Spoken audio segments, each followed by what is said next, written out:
नमस्कार दोस्तों इस प्राणनाथ धाम जी के दो मंदिर जिसमें सतगुरु धनी जी एवं बायजूराज जी का मंदिर दोस्तों इस परिसर से बाहर पड़ते हैं, जिनके लिए इस वक्त मैं बाहर जा रहा हूं।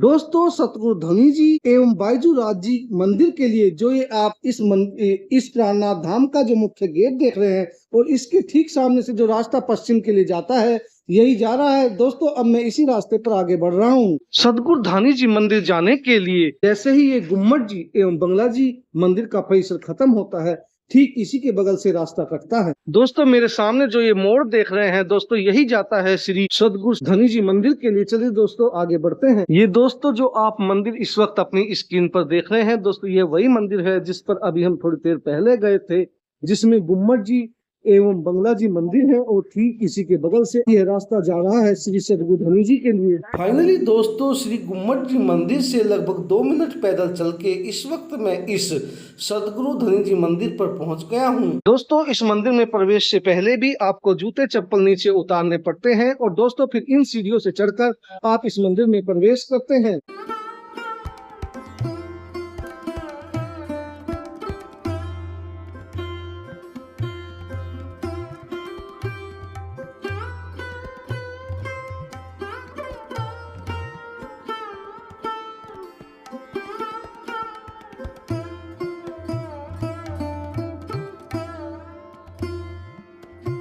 दोस्तों हमारे साथ में श्री सतगुरु धनी जी देवचंद्र जी मंदिर के पुजारी श्री चिराग पुजारी जी हैं, जो इस वक्त हमें इस मंदिर के बारे में जानकारी दे रहे हैं। प्रणाम जी। ये निजानंद संप्रदाय के आचार्य धनी श्री देवचंद्र जी का मंदिर होता। ये श्री पांच पतिपुरी धाम में आप अभी खड़े हुए हैं। धनी श्री देवचंद्र जी जिन्होंने निजानंद संप्रदाय को प्रकट किया। चौपाई बोली जाती है कि धनी श्री देवचंद्र जी निजानंद जिन प्रकट करी संप्रदाय तिनते हम यह लखी हम द्वार पावे अब ते। धनी श्री देवचंद्र जी का प्रकटन इस धरती पे संवत 1638 में गुजरात में हुआ था और 11 वर्ष की आयु में एक बालक के मन में एक सवाल उठता है कि मैं कौन, कहाँ से आया और कौन मेरा भरता।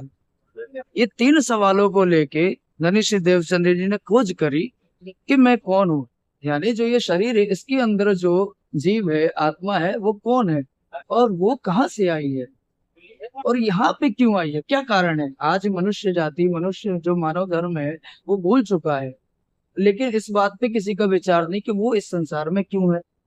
सब जीने मरने के लिए पैदा तो होते नहीं, कुछ ना कुछ तो कारण होगा। मनुष्य का जन्म मिलता 84 लाख योनियों के बाद मिलता, सभी शास्त्र इस बात की गवाही देते। ठीक है, तो देवचंद्र जी ने इस बात की खोज करी और अपना घर भी त्यागा। 11 वर्ष की उम्र में उन्होंने अपना घर त्याग के जगह जगह के धर्म अनुयायियों साथ बात करके, जगह जगह मंदिर में जाके, मस्जिदों में जाके, हर जगह जाके उन्होंने परमात्मा की खोज करी कि वो एक परमात्मा कौन है जिसकी बात सभी शास्त्र करते। वेद कहते एक परमात्मा है, वेद कहते एको ब्रह्म द्वितीय नास्ति। तो फिर वो ब्रह्म कौन है, वो कहाँ रहता है। वेदों में लिखा है दिव्य ब्रह्मपुर धाम में रहता, उसका वो दिव्य ब्रह्मपुर धाम कहाँ है। कहते 14 लोक में नहीं है, 14 लोक से न्यारा है और 14 लोग महाप्रलय में प्रलय हो जाते, सब नाशवान हो जाता। फिर परमात्मा कहाँ रहता, ये देवचंद्र जी के मन में विचार हुए। ठीक, ये विचार भी कहाँ से आए, वो परमात्मा की शक्ति के द्वारा ही ये विचार उनके मन में आए। तो इस बात की वो खोज करते करते सभी अनुयायियों के पास के जितने धर्म होते है ना, और किसी ने कह दिया कि परमात्मा घट घट में है, किसी ने कह दिया परमात्मा मंदिरों में मिलता, किसी ने कह दिया परमात्मा तुम में भी है, मुझ में भी है ना। तो उनको ये बात जमी नहीं। अगर परमात्मा है, इस शरीर में है, तो उसको मरना मिटना नहीं चाहिए। परमात्मा तो सत्य है और ये शरीर असत्य है, ये तो छूट जाता है ना। लेकिन फिर खोज करते करते कहाँ पहुंचे, कक्ष पहुंचे। कक्ष में भी खोज करी, वहां नहीं मिला। वहां पे जामनगर आए, फिर गुजरात वापस। गुजरात में 14 वर्ष तक निष्ठाबद्ध भागवत का श्रवण किया। भागवत का श्रवण करते करते उनको आखिर के समय जब 14 वर्ष पूरे होने थे तब बहुत जोर का बुखार, तबीयत खराब हुई है ना, इतना बुखार हुआ कि चलने फिरने में असमर्थ हो गए। ठीक है। लेकिन नियम था कि हम भागवत रोज सुनेंगे, मतलब उनका नियम ये था कि पहले हम आत्म को आहार देंगे, फिर बाद में इस शरीर को आहार देंगे, है ना। तो घर वालों ने बहुत रोका, बहुत तबीयत खराब है, मत जाओ। तो बोले नहीं, हम तो जाएंगे, अगर नहीं जाने दोगे तो देह यहाँ का यहाँ पड़ा, हमारी आत्मा जाएगी, भागवत सुनेगी, है ना। तो उन्होंने बहुत नियम से भागवत सुनी, और जब वो गए, ठीक हो गए, उसके बाद उनको पूर्ण ब्रह्म परमात्मा ने दर्शन दिए। पूर्ण ब्रह्म परमात्मा ने दर्शन देके उनसे सवाल किए। क्या सवाल किए? फिर अपने आप को पहचानते हो, मुझे पहचानते हो? तो देवचंद्र जी ने कहा कि हम इतना ही जानते हैं कि आप हमारी आत्म के पति, यानी हमारे खाबंद होते हैं। तो परमात्मा ने इतना कहा, इससे आगे कुछ नहीं जानते। तो बोलते अब हम बताते हैं। तो ये संसार क्यों बना, इस संसार में मानव के आने का क्या कारण है, इस संसार में ये जो मानव आता है जाता है, कहाँ जाता है, और मैं कहाँ, परमात्मा कहाँ रहता हूँ, इसकी पूरी जानकारी देवचंद्र जी को दी। और देवचंद्र जी से कहा कि तुम्हारी तरह ही मेरी सखियां, यानी तुम्हारे अंदर जो आत्मा है वो मेरी सखी, मेरा ही अंग है। उसका नाम क्या होता? सुंदरबाई होता।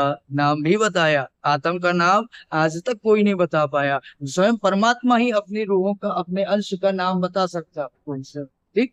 तो परमात्मा ने स्वयं उनको पहचान कराई और क्या कहा? तुम्हारी आत्मा का नाम सुंदरबाई होता। और इस संसार को देखने के लिए आई है, कहाँ से? मेरे ही धाम से, जो वो दिव्य ब्रह्मपुर धाम है, जो इस 14 लोक से न्यारा है। ठीक है, वो अखंड है, उसका कभी महाप्रलय में विनाश नहीं होता, वही शाश्वत है। तो देवचंद्र जी को ये बात पता लगी और उन्होंने पूछा कि हे पूर्ण परमात्मा, आप अब कहाँ जाएंगे? यानी दर्शन तो दिए, अब कहाँ जाएंगे? तो उन्होंने स्वयं कहा, हम तुम्हारे ही हृदय में विराजमान होंगे, और तुम्हारे जैसी ही 12,000 सखियां उस ब्रह्मपुर धाम से इस माया जगत को देखने आई हैं, और वो सब भूली हैं, जैसे तुम भूले ना, वैसे वो सब भूली हैं और इस खेल में घुल मिल गई हैं। उनको जगा के अपने धाम वापस चलना है। और देवचंद्र जी ने पूछा आप कहाँ जाएंगे? बोले आपके हृदय में विराजमान हो जाएंगे, और उन सबको तुम्हारे पास भेजूंगा। अब उनको समझाने का काम किसका? तुम्हारा। तो देवचंद्र जी ने इस जागने का, आत्म जागृति जागने का कार्य चालू किया, ये ब्रह्मवाणी भी उतारी। और फिर उसके बाद महराज ठाकुर, जो देवचंद्र जी से जाके 12 वर्ष की आयु में मिले, जिनकी आत्म का नाम श्री इंद्रावती होता, ठीक है, उनके द्वारा उस संप्रदाय का, जो निजानंद संप्रदाय देवचंद्र जी ने प्रकट किया, उस संप्रदाय का आगे का जो कार्य था, उसका फैलाव जो होना था, और जितनी ब्रह्म आत्माएं जो इस संसार में आई, उनकी जागने का कार्य महराज ठाकुर यानी उनके तन से होना था। तो देवचंद्र जी ने संवत 1712 में अपने देह से लीला समाप्त कर महराज ठाकुर के अंदर प्रवेश किया। उनके अंदर जो परमात्मा की शक्ति विराजमान थी, वो महराज ठाकुर के अंदर विराजमान हो गई। तो महराज ठाकुर के अंग का, जो उनके शरीर का, उनका नाम क्या हो गया? प्राणनाथ हो गया। यानी जो स्वयं आत्म का पति, प्राणों का नाथ, जिस तन में विराजमान हो गया, तो उसको बोला गया प्राणनाथ। और वो प्राणनाथ उन्हीं श्री देवचंद्र जी की जो गादी होती है, उस गादी को जगह जगह जागनी यात्रा करते हुए, रूहों को, आत्माओं को जगाते हुए, उनके आत्म को एक परमात्मा की पहचान कराते हुए, विश्व को एक परमात्मा का संदेश देते हुए, संवत 1735 में हरिद्वार के कुंभ के मेले में पहुंचे। कुंभ के मेले में पहुंचे तो वहां जितने धर्म के अनुयायी, जितने बड़े बड़े विद्वान थे, जितने बड़े बड़े संप्रदाय के लोग थे, सबसे क्या हुआ? शास्त्रार्थ हुआ। प्राणनाथ जी का शास्त्रार्थ हुआ, और सबको प्राणनाथ जी ने उनके ही धर्म शास्त्र से पराजित कर, अपने ज्ञान के द्वारा पराजित कर, सबको ये साबित किया कि एक पूर्ण ब्रह्म परमात्मा कौन है, और अलग अलग भटकने की जरूरत नहीं। सबने एक्सेप्ट किया कि एक पूर्ण परमात्मा जो है वो आपके अंदर विराजमान है। तो उनको, प्राणनाथ जी को किस चीज की उपाधि दी? विजय अभिनंदन बुद्ध निष्कलंक अवतार की उपाधि संवत 1735 में हरिद्वार में सभी धर्म शास्त्रों के अनुयायियों ने प्राणनाथ जी को उपाधि दी। ठीक है, और वहीं हरिद्वार में ही पहला बुद्ध जी का साका स्थापित किया, और हरिद्वार से विक्रम संवत 1735 से वो बुद्ध जी का साका निरंतर चलता आ रहा है। ठीक है, और फिर वो गादी लेके आप प्राणनाथ जी संवत 1740 में पन्ना पधारे। महाराजा छत्रसाल जी को अपना शिष्य बनाया। महाराजा छत्रसाल जी के आत्म को जागृत किया। महाराजा छत्रसाल जी के आत्म का नाम शाकुंतल होता, प्राणनाथ जी ने बताया। ठीक, और उनको जागृत कर मुगलों का जितना शासन था उसको समाप्त किया और यहाँ पे पटना धाम की स्थापना करी। उस स्थापना के बाद तो यहाँ पे वो जो गादी साथ में लेके आए थे धनुषी देवचंद जी की, उसकी स्थापना यहाँ पे करी गई। ये एकमात्र निजानंद संप्रदाय में एकमात्र धनुषी देवचंद जी का मंदिर होता है और कहीं पे मंदिर नहीं है धनुषी देवचंद जी का। ये एकमात्र मंदिर पांच पद्मावतीपुरी धाम में होता है। इसकी स्थापना यहाँ पे सुंदर साहब ने अब यहाँ पे आते हैं और जो भी मुरादें होती है वो पूर्ण होती है ना। धनुषी देवचंद्र जी श्यामा जी अवतार होते हैं, सुंदरबाई का अवतार होते हैं, पूर्ण परमात्मा की दुल्हन का अवतार होते हैं। इनके अवतार, इनके चरणों में जो भी आता है, जो मुरादें मांगता है, जो अपनी विनती रखता है, जो अर्जी रखता है, वो श्यामा जी महारानी जी पूरा करती है।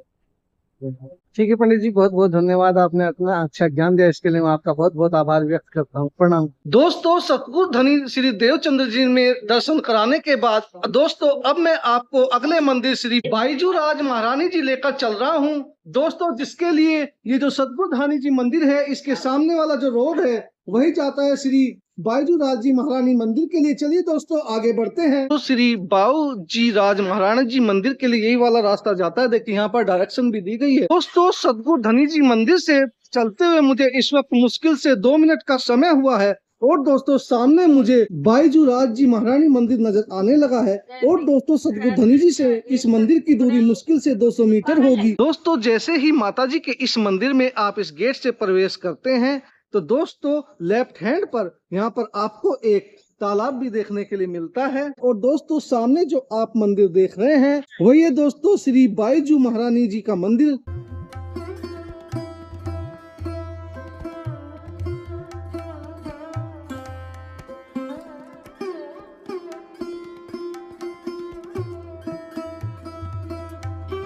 चलिए दोस्तों बाईजू महारानी जी मंदिर में प्रवेश करते हैं और दोस्तों आपको माता जी के दर्शन कराते हैं।